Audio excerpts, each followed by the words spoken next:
아멘.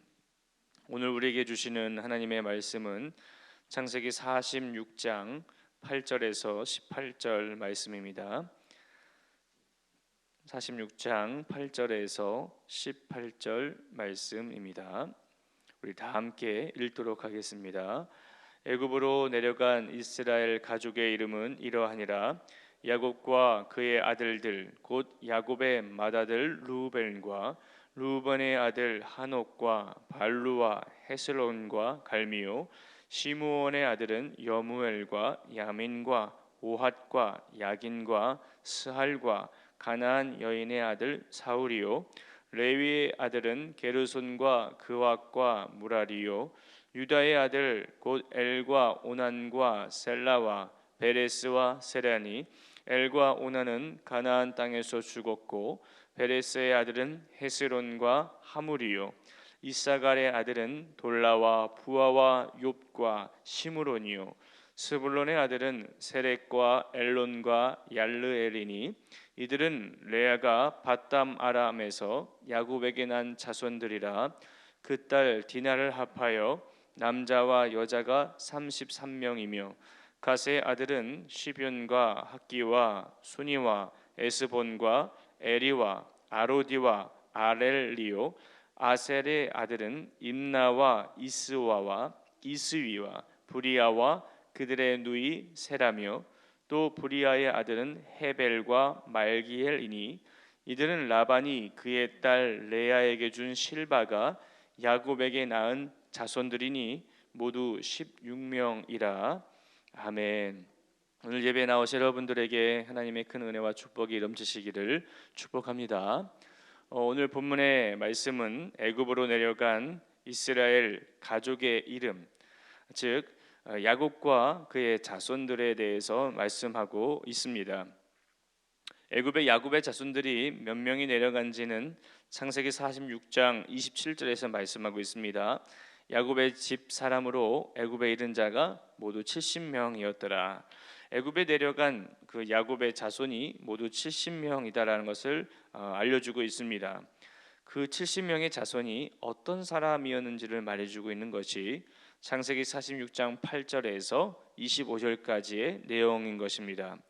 그런데 그들이 애굽으로 내려갈 수 있게 된 이유는 창세기 45장에서 요셉과 그의 형들의 만남을 통해서인 것입니다. 이들이 얼마 만에 만났는지 그 연수를 계산해 보면 이렇습니다.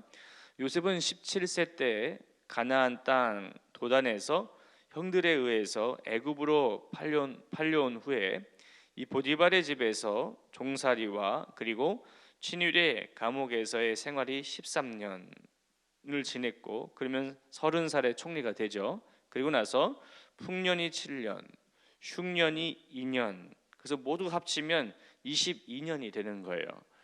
그러므로 요셉과 그의 형들과의 만남, 그리고 야곱의 만남이 22년 만에 만나는 것임을 알 수 있습니다.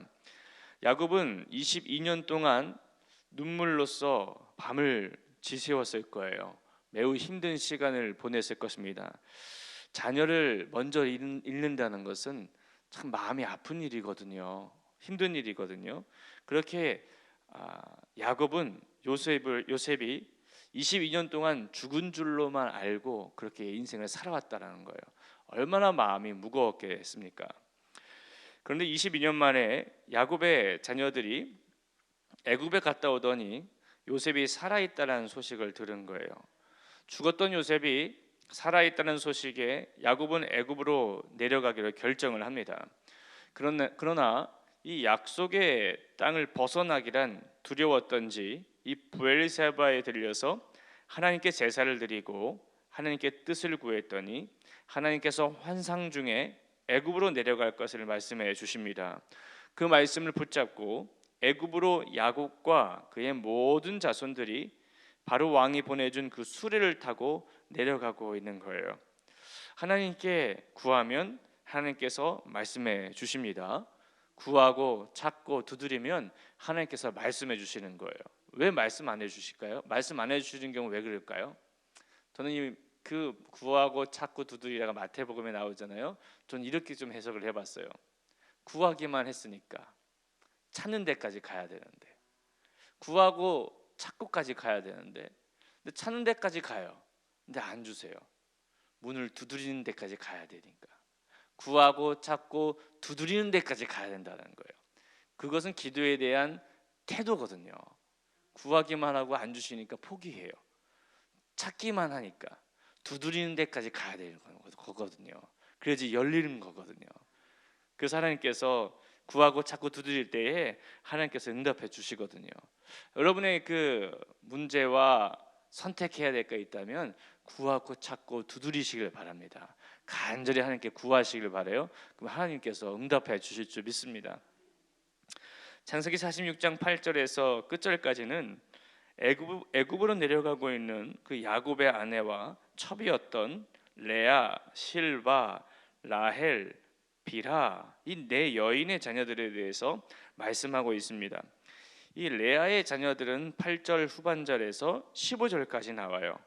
실바의 자녀들은 16절에서 18절까지, 라헬의 자녀들은 19절에서 22절까지, 빌하의 자녀들은 23절에서 25절까지 소개되고 있습니다.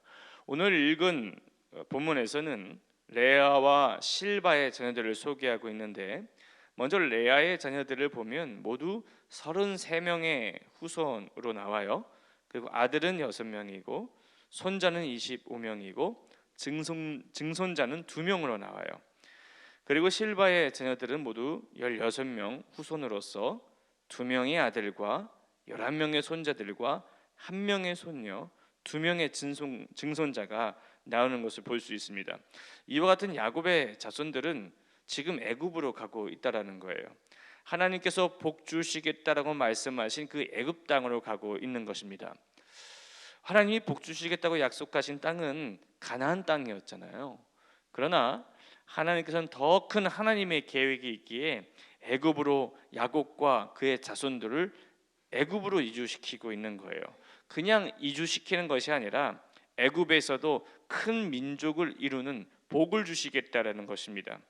처음에 70명으로 애굽으로 들어갔다가 나올 때에는 거의 200만 명 정도의 이스라엘 민족으로 나오게 되는 것을 볼 수 있습니다. 하나님이 가라고 할 때는 거기엔 계획이 있어요. 뜻이 있어요. 아브라함을 보십시오. 하나님이 본토친척 아비 집을 떠나라고 하잖아요. 그때 분명한 목적지를 모르고 떠나요. 거기에 뭐라고 나오냐면 여호와의 말씀을 듣고 따라갔다. 하나님의 말씀을 듣고 따라갔다라는 거예요. 근데 중요한 건 그 시대에 아브라함의 아버지가 데라잖아요. 우상 숭배를 만든 사람이었단 말이에요. 그리고 그 시대의 분위기는 범신론이었단 말이에요. 모든 게 다 우상이었단 말이에요. 어떻게 보면 하나님도 많은 신 중에 한 명이었단 말이에요. 근데 아브라함에게 하나님이 나타나더니 내가 너를 불러서 집을 떠나라고 하는 거예요. 많은 신 중에서 하나님이란 그 신을 붙잡고 떠났다라는 거예요. 그건 참 놀라운 일입니다. 여러분들이 이 세상을 살아가면서 많은 신들이 있잖아요. 물론 가짜 신이죠. 그 중에 하나의 신, 하나님께 선택받아서 하나님을 믿고 살고 있다는 것은 은혜다라는 거예요. 은혜. 여러분이 하나님을 안 믿었다면 어떤 신을 믿었겠습니까? 우리가 이제 교회를 다니면서 여러 가지 종교에 대해서 알잖아요. 다 가짜 신이잖아요. 내가 만약에 진짜 신인 하나님이 아니라 가짜 신을 믿고 있다면 여러분의 인생은 어떻겠습니까? 하나님이 아브라함을 선택한 것이 은혜인 것처럼 하나님이 여러분을 선택한 것도 은혜인 줄 믿으시기 바라요. 여러분의 자녀가 예수 믿는 사람이다라는 것을 은혜인 줄 믿으시기 바랍니다. 그것을 믿고 살아가야 한다는 거예요. 하나님 나를 불러주셔서 제가 이 자리에 있다는 것도 은혜예요. 은혜. 우리가 성남성결교회에 모인 것도 하나님의 은혜예요. 그리스도인에 대해서, 교회 다니는 사람에 대해서 설명을 해봐라. 한마디밖에 안 나와요. 은혜다. 은혜. 내가 이 자리에 있는 거 은혜입니다. 내가 이렇게 살아갈 수 있는 거 은혜입니다. 이 새벽에도 이렇게 나와서 하나님께 예배 드릴 수 있는 거 은혜입니다. 은혜 아니면 살아갈 수 없어요. 우리는 그런 고백을 할 수 있잖아요. 야곱의 인생은 하나님의 은혜로밖에 설명이 안 돼요. 힘들 때마다 하나님이 나타나셔서 언약의 말씀을 주시면서 그의 마음을 안심시키고 그의 인생을 이끌어 가잖아요. 마찬가지로 여러분의 인생도 하나님께서 그렇게 이끌어 가세요. 두려워하지 마십시오. 염려하지 마십시오. 하나님께서 책임지시고 이끌어 간다라는 거예요. 그의 자손들이 쭉 나오잖아요. 이 자손들이 애굽으로 행렬하고 있다고 생각해 보십시오. 너무나 멋있을 것 같아요. 하나님 붙잡고 가고 있는 거예요. 여러분의 후손들을 위해서 열심히 기도하십시오. 하나님께서 붙잡고 가실 거예요. 하나님께서는 아브라함 때부터 시작해서 이 야곱에 이르기까지 그들의 삶의 여정 속에서 이 언약의 말씀을 가지고 그들을 만나 주시며 그들의 인생을 끌고 가는 것을 볼 수 있습니다. 그리고 실제로 그들의 가정과 가문 속에서 언약의 말씀이 이루어지고 있음을 우리는 이 창세기의 말씀을 통해서 확인할 수 있었어요. 야곱의 자손들의 이야기는 하나님의 언약이 이루어지는 이야기이며 더 나아가 이와 같은 자손들을 통해 하나님의 역사를 이루시겠다라는 하나님의 꿈이요 비전인 거예요. 하나님의 꿈과 비전은 사람에게 있어요. 믿음의 가정과 가문에게 있습니다. 여러분의 가정과 가문을 위해서 여러분 기도하시기를 바라요. 여러분의 후손들을 위해서 기도하시기를 바랍니다. 하나님께서 야곱과 그의 자손들을 약속의 말씀을 주시면서 이끌어 가듯이 여러분의 자손들 또한 그렇게 인도하시며 붙들어 주실 줄 믿습니다. 오늘 하루를 살아가실 때 야곱의 하나님이 나의 하나님이 되어 주셔서 우리 후손들을 말씀으로 이끌어 주시고 가정과 가문이 하나님의 꿈과 비전이 되어서 하나님의 약속의 말씀이 성취되는 그런 은혜가 있게 되기를 축복합니다. 기도하겠습니다. 살아계신 하나님, 하나님의 약속의 말씀을 따라 가나안에서 애굽으로 야곱의 자손들이 이주를 합니다. 그의 자손들을 보니 하나님께서 아브라함을 통해 큰 민족을 주시겠다라는 말씀이 성취되고 있음을 볼 수 있습니다. 하나님의 약속이 우리의 가정과 가문 가운데에도 그대로 성취되는 역사를 보게 하여 주옵소서. 날마다 하나님의 뜻을 구하며 믿음의 가정, 믿음의 가문이 될 수 있도록 인도하여 주옵소서. 살아계신 예수 그리스도의 이름으로 기도하였습니다. 아멘. 오늘은 예배에 대한 공동 기도문을 함께 교독하시겠습니다. 우리 예배를 받기에 홀로 합당하신 창조주 하나님, 말씀 삶 공동체가 주님을 예배할 때마다 영광을 받으시고 삼위일체 하나님의 임재와 현존으로 응답하옵소서.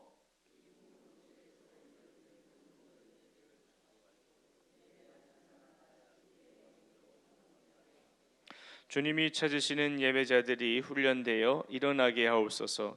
교회에 함께 모여 우러르는 공예배의 거룩한 감동을 세상에 흩어져 섬기고 나누는 삶의 예배로 살게 하옵소서. 아멘. 함께 주기도문 하겠습니다.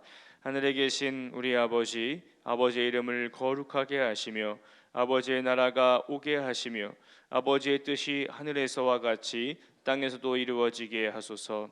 오늘 우리에게 일용할 양식을 주시고 우리가 우리에게 잘못한 사람을 용서하여 준 것 같이 우리 죄를 용서하여 주시고 우리를 시험에 빠지지 않게 하시고 악에서 구하소서. 나라와 권능과 영광이 영원히 아버지의 것입니다. 아멘. 이 시간 다음과 같은 기도 제목으로 기도드리겠습니다. 지금 들은 말씀이 내 삶으로 이어지게 하옵소서. 성도들의 육체적인 질병들이 치유되게 하시고 영과 육이 강건하게 되는 은혜를 주소서. 교구 소풍을 내일 떠나게 되는데요. 각 교구들마다 성도 간의 화합과 회복의 역사가 일어나게 하소서. 블루밍 워십과 함께하는 말씀 삶 예배를 통하여 감사가 넘치는 은혜가 있게 하소서. 2019년 꿈새 한가을로 인해서 성도들이 하나님의 큰 은혜를 누리게 하소서. 오늘 있을 장년부 및 싱크 금요 예배를 통하여 예배와 기도가 회복되게 하소서. 한반도와 주변의 국제 정세 가운데 하나님의 정의와 평화가 실현되게 하소서. 수험 취업생을 위한 기도입니다. 수능 수험생은 박규환, 박보람, 박상현, 박수빈, 박지호, 배성열, 배성준, 서지석, 설효정, 안민지, 안태훈, 양수연, 양우주, 염신호, 예영재, 오도영, 오유정 취업 시험 준비생은 박은지, 박혜림, 방영영, 배수련, 서규식, 선우진, 소지연, 신상원, 안수진, 안현주, 안호준, 양혜빈, 위경은, 윤신우, 이해녹, 이예지, 이재민입니다. 공동기도문의 기도 제목과 그리고 수능 수험생들, 취업 및 각종 시험 준비생들을 위해서 기도해 주시고 각자의 기도 제목을 따라 기도하시다가 삶의 자리로 나가도록 하겠습니다. 살아계신 주님 감사합니다. 오늘 새벽에 노래 불러주시고 주님 앞에 나와 예배 드리게 하시니 감사합니다. 하나님 아버지 말씀을 통해서